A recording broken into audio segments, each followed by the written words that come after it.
In 2018, the H9000, Eventide's flagship multi-effects processor, won a Tech Award for Best Signal Processing Hardware. We had the team behind the H9000's design and development on the podcast in episode 66, parts 1, 2, and 3, to talk about the process of designing, building, and testing the latest in Eventide's revered line of harmonizers. Now we're back to talk about what's new at Eventide and the 2023 Tech Award for Best Signal Processing Software awarded to their revolutionary equalizer plugin, SplitEQ. Russell Wedelich is the VP of Development and Director of Signal Processing at Eventide and had a heavy hand in writing the DSP code that went into the H9000. He's also the lead DSP engineer responsible for the SplitEQ plugin and its patented technology. Russ and I got to chat about what went into developing SplitEQ, the new Eventide H90 pedal, and the culture that makes Eventide so consistently innovative. Stick around at the end of the episode for a special Gear Club exclusive Eventide promotion. Hey, Russ. Hey, how's it going, James? I'm good. So last time when you were on Gear Club was for the H9000 interview that we did when you guys won a Tech Award for the H9000. Yep. And now we're back to catch up with you, but also SplitEQ just won a Tech Award. Yeah. Excellent. Congratulations. Thank you. For people who don't know, Russ is kind of the lead on SplitEQ and one of the inventors of the patented technology that is used to split those transient and tonal qualities of a signal. Yes. So how did you guys come up with that? We weren't trying to come up with it. A guy named Corey Kurlick, he works for us. He had just finished his PhD. He was looking for some place to do some cool audio research. We asked, "What have you done in the past?" And he goes, "I did some of this type of, this transient split type thing." And so we just pushed on the idea with him. It was Corey and then Dan Gillespie at the time, who owns Newfangled Audio now, and myself were the three DSP researchers on that. And then over time, it morphed to where I was sort of leading the effort on it, and we kind of narrowed in on a technique. We probably had 2 or 3 different techniques to do this same thing. Some of them are probably more real time, and you're always trying to balance. Oh, how real time can we make it? How much CPU does it take? What does it sound like? And then trying to find the happy medium. So is that the trade-off? Real time analysis versus CPU usage? Generally, yeah. If something is hard to do and you want it to have less latency, then sometimes the CPU goes up. Got it. I mean, you can kind of see this if you just change your DAW buffer size to like 32. Yeah, of course. Right. So, yeah. Right on. Yeah. So Corey came in and kind of that was the seed of the idea, but there wasn't an algorithm written or anything, or was any. I guess let me back up. Was anybody doing this with audio at all before SplitEQ hit? Yes, but not at the same fidelity. There's a simple way to do it that they present in the DAFX book, which is Digital Audio Effects. It's a conference, and a group of academics and industry people that get together and write papers and stuff. Got it. They made a textbook, something called Transient Stable Separation. If you just were to take it, they actually have MATLAB code, and if you were, it doesn't. I didn't think it's a cool idea that they had going. It didn't sound that good. So, in our case, it's more about predictability and unpredictability, right? Well, and say more about that, because you got a seed of an idea. People were doing it, but it didn't sound very good. But SplitEQ sounds immaculate. So what did you do to get from the seed of an idea that didn't sound very good to something that is kind of like a shining example of new technology?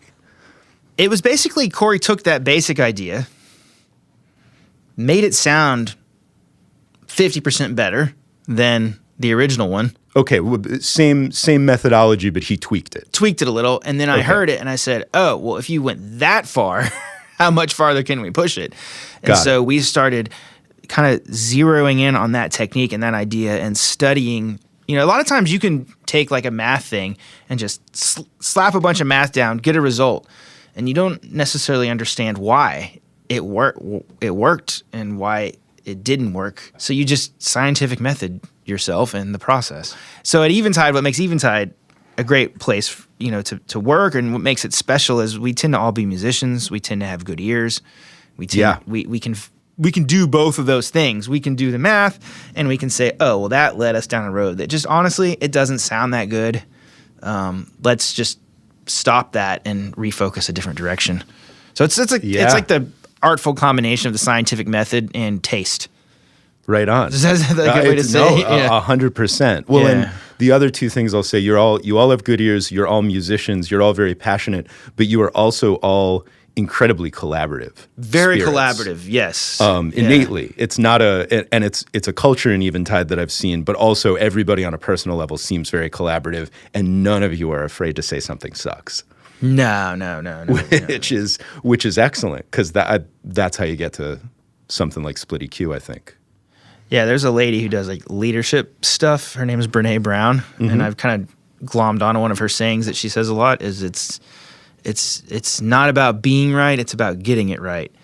Yeah, that's right. Beautiful. So absolutely. And if you can like approach these type of problems with that attitude, it's also fun. So it's not that hard. Yeah, like, absolutely. The three of us really, it was like a band. It was like we were riffing, right? I would do a bunch of code and be like, oh, I got this to happen. And Corey would come back, and they would come back and they'd analyze it, and they'd figure out where the holes were and said, oh, we found this problem and this problem. And then we would just hone it and narrow out, the issues. And are those problems, well, two questions. One, how long from the seed of the idea to SplitEQ's release? It's kind of a, windy story. We actually did fission first. That's right, because it's the same process. The underlying process is the same. Got it. And Dan thought, he said, we really should be doing an EQ with this. I don't remember his exact words, but it was like, this really shines as utility.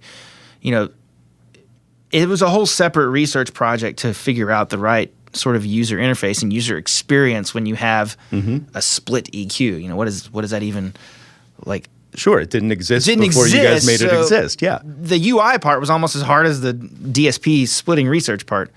So I think it was probably 2 years, maybe a year and a half to 2 years to back and forth on the signal processing to kind of hone in a good split, and then make sure that you get something that works. And then you need to make sure that it's optimized, right? And that you could run it at various sample rates and buffer sizes. Right. So then there's always going to be a case where it breaks, right? I imagine you guys run into cases all the time where it stops working, and then you got to figure out if you can make it work better. And the tuning, there's a lot of tuning. There's like 100 parameters under the hood or something. I don't remember. There's just a bunch that you could tweak. So that took a while to sort of tune it to just 5 user controls that would give you something that would work for most things or almost everything. Yeah, sure. Because it's and for me, I'm like a 2-knob guy. I like if a compressor has 2 knobs, I'm very happy. And so I was always pleasantly surprised with SplitEQ that it is so user friendly. And that was the whole, because so it was 2015 is when I think Corey joined us. 2017, I believe, is when we released Fission. And then the pandemic messed up everyone's schedule. But the idea was to immediately finish Fission and jump on SplitEQ. And then, SplitEQ came out, November 2021? Right? Yep. So most of that, we did actually improve the split in between the two. And then most of that was UI work and trying to figure out what it looks like to make it fun and easy to use, because I think originally I had like these 2 curves, tonal and transient, and they were just totally independent, and that kind of gets difficult to wrap your head around. So then we started kind of grouping bands together, and there was this idea that you could lock them, the tonal and transient, and you have to unlock them to do the separation, but that was cumbersome. So we went through a couple of iterations until we landed on where it is now. And for those people listening who are unfamiliar with using the EQ, you landed on a really great spot, because everything, while you are dealing with 2 totally separate bands, all of the just kind of the way that you interact with a computer in general translates over very easily. Option means do it to everything. Yeah. All of those types of things, like what you would think command would do, what you think option would do if you clicked on something, that happens in SplitEQ. And so you can use it super easy. I mean, you put it up, you can start doing stuff with it, and it sounds good. You can instantaneously get it to do something. And then from there, you can get very, very deep with it. While each band is connected, right? You can only boost or cut with a single band. You have to, the frequency is connected. That was a big decision to connect, Yeah. I don't want to say it too loud. I mean, some people would love to, anyway, it makes more sense for 95% of people to have that connected for the use case, right? There's enough bands there that you could just use a different band if you want to do something different. And we discovered that just through use. And that was, to be clear, that wasn't me, Corey, and Dan. This was a different part of Eventide. This was me working with Tom Longabaugh, Peter McCullough, and Colin Bevan. So you guys spent a couple years, you went from something that sounded really crappy to something that, and I'm going to say it over and over again, really sounds incredible. Yeah, I mean, we did a new thing, right? It's just the same idea, but we did enough new stuff that we patented, our technique.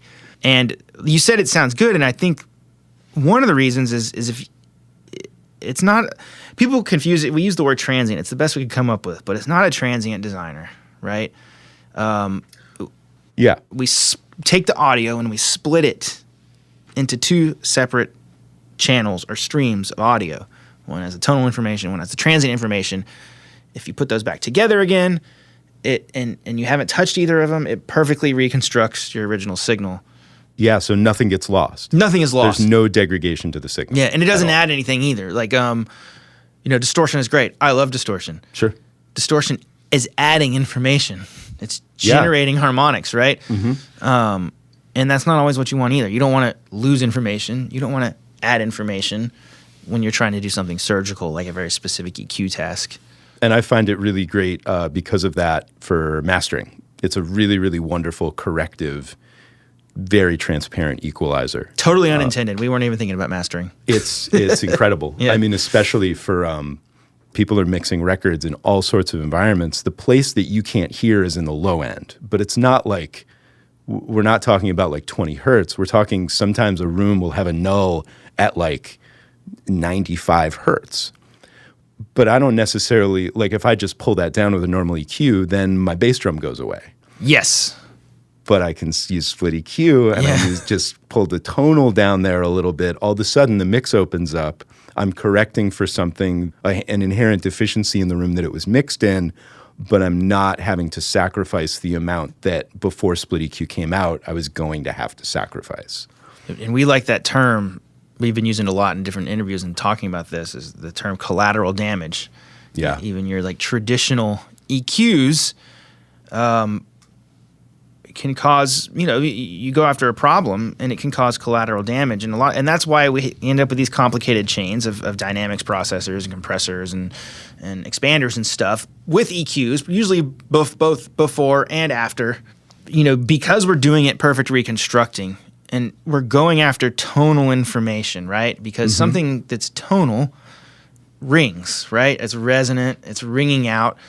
Chances are, if it's ringing out 60 milliseconds ago, it's probably still ringing now. And if we can test for that, right, then we can say, oh, you know what? This part of the sound is tonal. Let's remove it. Mm-hmm. Everything that's left is transient, i.e. unpredictable, i.e., just chaotic or something almost, right? You don't know. You don't know on that time scale that anything could happen, right? So what we have control over is a transient and tonal properties, but it sounds like what you're saying is that those are kind of just ways to describe predictable and long sounds in a signal and unpredictable short sounds in a signal. Yeah. And that mindset, that's what got you to making this thing sound good, is to go after predictability rather than trying to go after like a actual, like what we would actually consider a transient. Yeah, so instead of just using transient events to kick off envelopes to extract them and cut out the tails, right? Which is in itself is artificial, like, you know, in a lot of ways, that those type of quick amplitude modulation movements. Mm-hmm. I'll put it this way: anything you do in time domain, you know, you also do in frequency domain, right? So really fast amplitude modulation can create harmonics, right? Like, if you run a compressor in the knee, you're basically doing distortion. Yeah. Right? And if you set the attack and the release fast enough. Sure. Right? So you have to know that when the release is slower, maybe the attack's a little slower, it's still creating a window in time, and that shape does something in frequency too, right? So when you're trying to solve these type of like selective problems, you know, with transient events, it's actually better just to leave the transients alone.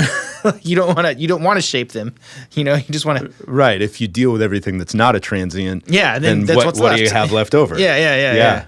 Dig it. It's just a very interesting way of a kind of counterintuitive way of thinking about it, but it seems like it got you to a really good place. Yes. Yeah. So and so it sounds like, and you know, correct me if I'm wrong and say more about it, but it sounds like you kind of started down the path of let's try this out because we think it's possible. Let's try and make this thing that's possible better, and then started really finding great uses for it. Pretty much. It was very curiosity first. Excellent. Sometimes it's scary to start curiosity first that way, right?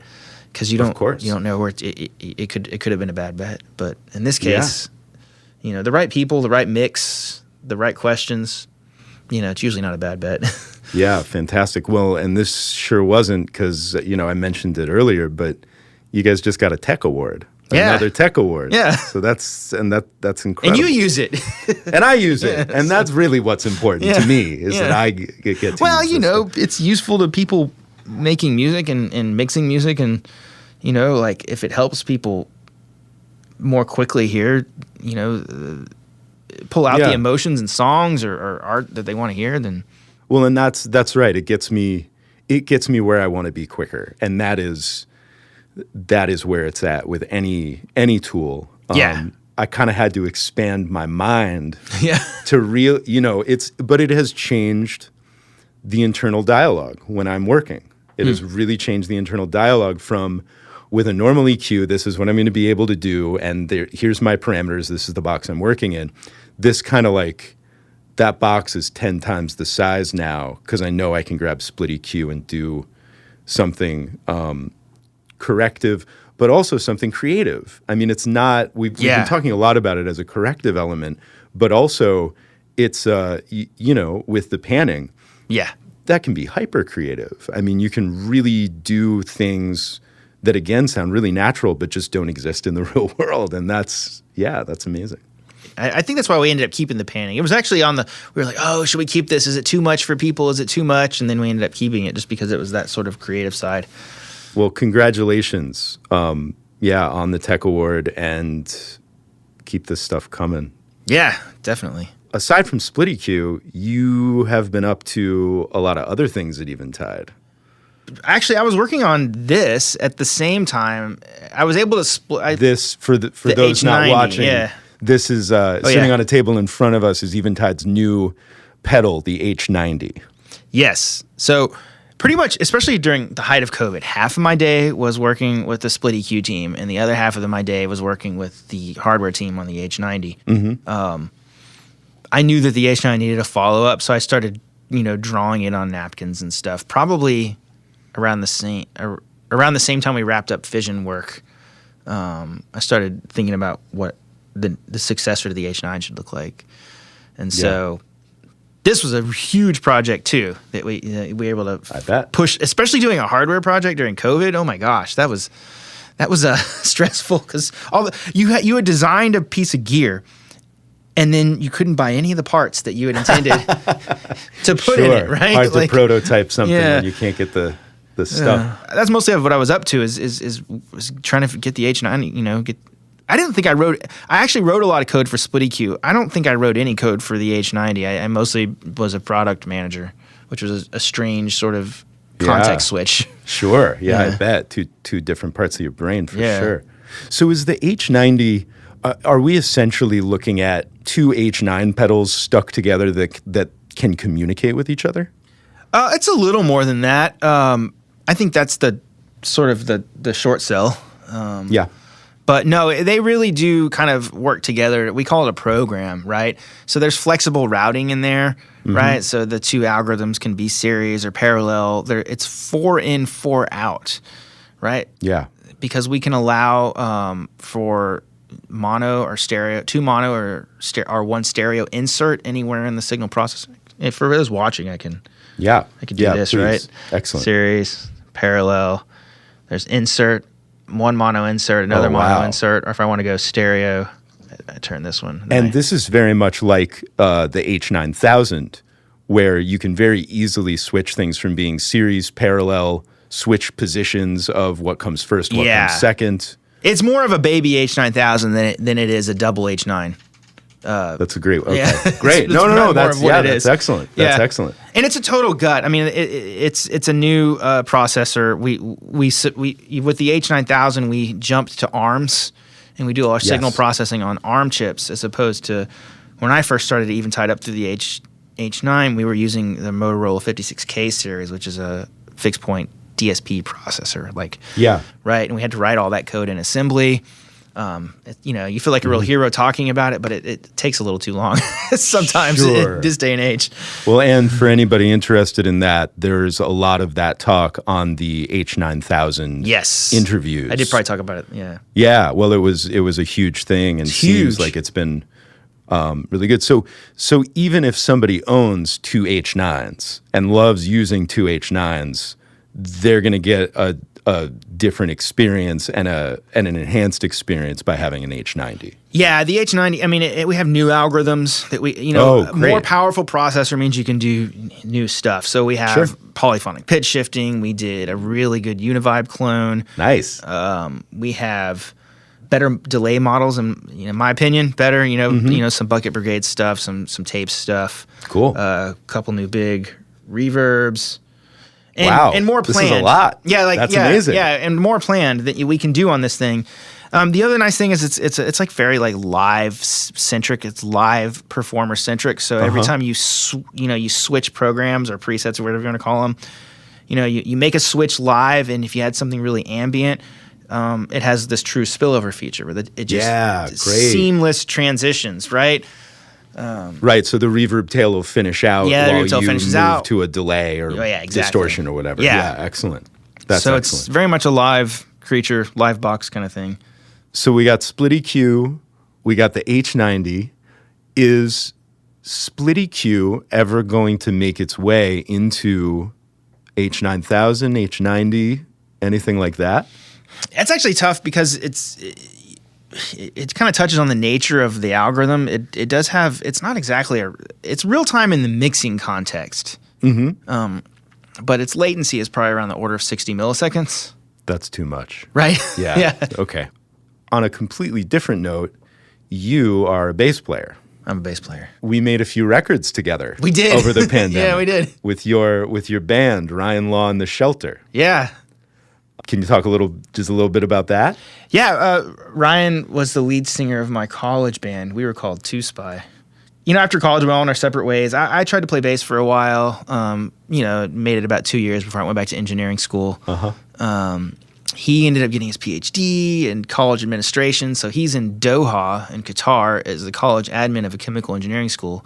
The lead guitarist of the band, Eric, he lives in the UK. They met through their wives, and they've been best friends. And I hadn't talked to Ryan in years. And during the pandemic, we all reached out to our old friends, Zoomed with our high school friends, and stuff like that. Yeah. And he started sending me tracks to put bass to. I was like, sure, I'll do this. This is fun. I'm bored, whatever. And I really missed playing music with Ryan. So, and the tracks kept getting better because they started paying like a really good drummer to drum on them. Yeah, he is a very good drummer. And I was like, this is fun. Great. And they were like, we want to make a real record. I'm like, I'm in. And they're like, do you know anyone? Can you use your Eventide hookups do you know anyone to mix? And I'm like, yes, I do. Yeah, So- yeah. Thank you for thinking of me for that. Yeah. And they are very cool records. Yeah, Very we're cool, like- like Americana rock. Americana rock. Yeah, we're Yeah. like, maybe we're a good bar band. I don't know. Yeah, great bar band. Something like that. We hired a steel guitar player, and it was COVID. I was so Oh surprised. yeah, John Graboff. He's Yeah. wonderful. I had worked with him in other situations. I was just He's surprised great. at the caliber of musicians you could get, especially during those lockdown events. It's like, and they'd probably Oh yeah, do a couple takes, and it was really good. You're like, cool, Yeah. print it. It's great. Thank you. yeah, excellent. Yeah. Anyway, yeah. Yeah, no, very cool, and they're very cool records. Ryan Law and the Shelter. Go check them out. Anything else that's Eventide or otherwise that you want to? They just put out a video of me doing playing bass through the H90. I think this is a great bass pedal. And those are all up on YouTube. Yes, those are all up on YouTube. Yeah.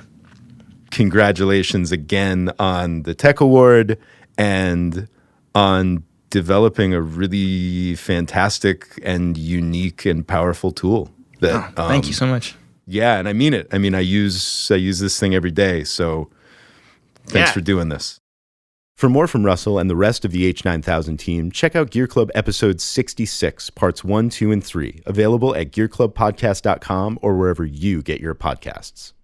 Gear Club Podcast is sponsored by Eventide, and they're running a special promotion just for Gear Club listeners. You can go to store.eventideaudio.com and use the promo code GearClub15 for 15% off your purchase of Eventide products. Some exclusions may apply. Go to gearclubpodcast.com for details. Big thanks to Eventide for their sponsorship and this special promotion.